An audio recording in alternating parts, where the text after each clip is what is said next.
or is not a good teacher. Thank you very much. That's always good to know, to find a good teacher. But other than that, what would you say is the most important aspect of any Xingyi training? And I think in Xingyi we should focus few aspects.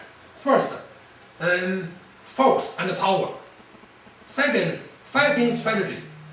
And the third, the theory behind any movement. Then another important thing is you have to try this with some people. I'd like to give example. Like we can say do P, right? Like the first element in Xingyi is the P chuan or metal. All right. And in the classical Hebei style, like this, we put it here, about this level. Not higher than the mouth, but not lower than the chest. Okay. Why? Because if someone is strong, then it's just get here. Someone will argue, I can go to the face and go to here. You can go anywhere you want. But when you practice the elements, right, it's for this range. Okay. So first, power. It's Xingyi focus on, we say, penetrating force or what's the name? Devastating force. Xingyi will not focus on a lot of weakening force. For example, when you attack me, like this kind of movement, Xingyi will not focus this.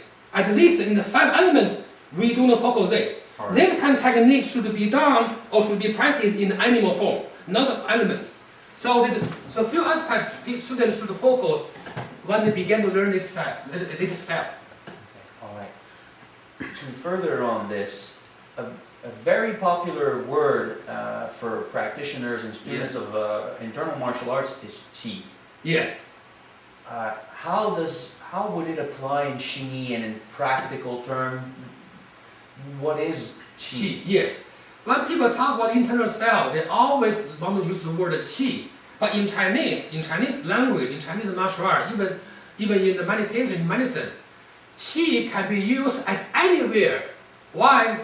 Philosophically speaking, qi is one of the fundamental terms in Chinese culture. When you eat food, you can say get the qi. You breathe in, you get the qi. You sleep, you improve your qi. You do exercise, you get more energy on qi. So qi can be seen at anywhere in Chinese culture. You find all the document, you find all the movie or anything is a qi. It's a fundamental term. Okay. But in martial art, the term they have special meaning.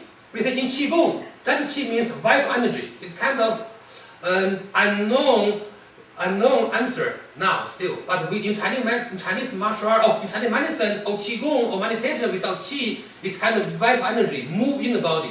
However, in martial art, the qi should be interpreted as a power. Qi cannot work without physical contact. Qi will not exist without any physical movement. Because the qi in martial art is different from the qi in medicine, in food, in cooking, in sleeping, in the astrology, right? In herb, in medicine, it's totally different meaning. So qi in Chinese martial art means power. Power equal what? Power equal speed and force. So you need 2 factors. First, speed. Then it's force. If you don't have a force, you have no power. If you have no more speed, let's say like this, it's no power at all. So we absolutely need both of them. Need both. In a good practice. Yes. Okay. Maybe you will argue with me. You will say, well, I do stance. I have power. I don't move. But if you stand like this, because the dead stance. It's the dead stance. Let's show you an example. You just stand like this. Right? You have nothing. Nothing exists. Because why? Because he cannot maintain his structure. However, now you do this again now. Then you have try to make some small movement like keep this open and close. Then here it becomes difficult to break the structure. Here have the power. So thank you. So power doesn't mean move very fast. You keep the structure, it's still power. However, they have small movement. Any movement needs speed. Even small speed have the power. But if you move faster, it's better. For example, like come here, so it's with better power. Yeah. Maybe you will say, well, someone push very slow. Then where's the speed? Like for example, he's standing here, I push him, right? Like if I push like this, it's because it's more external. Okay. But if you push like this, it's more internal. Maybe you will say, well, the speed is not fast. No, the last second is very fast. The last second is fast speed, it's not slow at all. Just at the moment of impact. Yes, then. it's faster than this, like last movement. Okay. So the speed important. No matter how the distance is, like we learn physics, you move a certain distance and you move faster, the time is shorter. Yeah. However, after training, you can move very fast, very high speed in short distance. Impulse, like an impulse. Yes, impulse. Good point. Excellent. Wow, that's a very good demonstration. Thank you.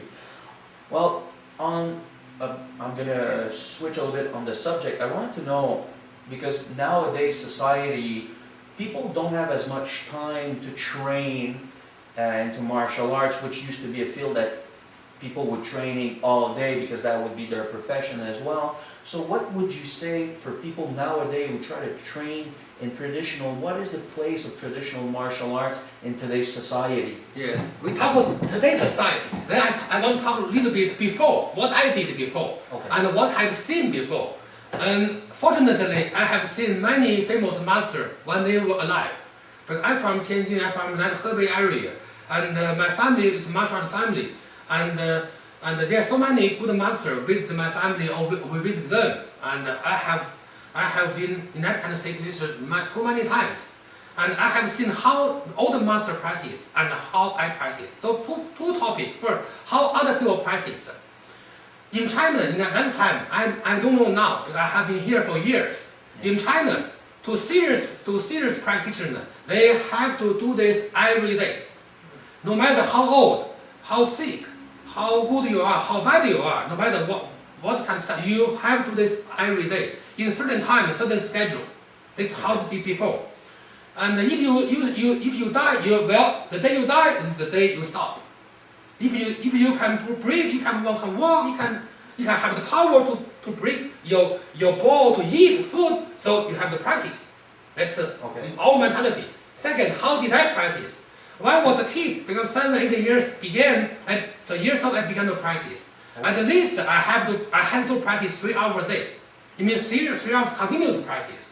I didn't count the time like when in the morning or lunch time, when you have a break during class, like go to school, and you just practice what you want. I didn't count that time. I mean, continuous practice from 6:30 or 7 o'clock to 10 or 9:30, about 3 hours a day, every day, 365 days a year, and for years. This is myself. And now we come to modern society. I believe if the person is very young, he should practice every day. In the middle age, because he has a family thing, a lot of responsibility, and the working schedule is different. So this should at least 3 times a week.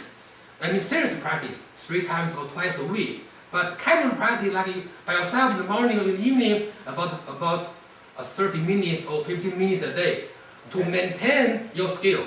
In Tai Chi, in Xing Yi Ban Wan, we say the same. If you practice once a day, you maintain your skill. If you practice twice a day, you make a little bit of progress. If you practice more than, we say 3 times, or we say more than 1 hour, you make a lot of progress. Okay. But if you stop 1 day, you will feel this by yourself. You stop 2 days, your classmates will feel this. We'll see this. If it's 3 days, everyone can see this, even the person who don't know martial art. So this is how my answer to this question. Oh, that's very good. That's very, very good. Speaking of practice, how do you feel about the importance of sparring practice in traditional martial arts and in your school? How important is it for the growth of a student? Yes, I think, like we talked before, martial art for self-defense, for survival, before. Now become an art, so martial art. Art become a more artistic sense. But I still believe to sparring, to physical contact will dramatically help the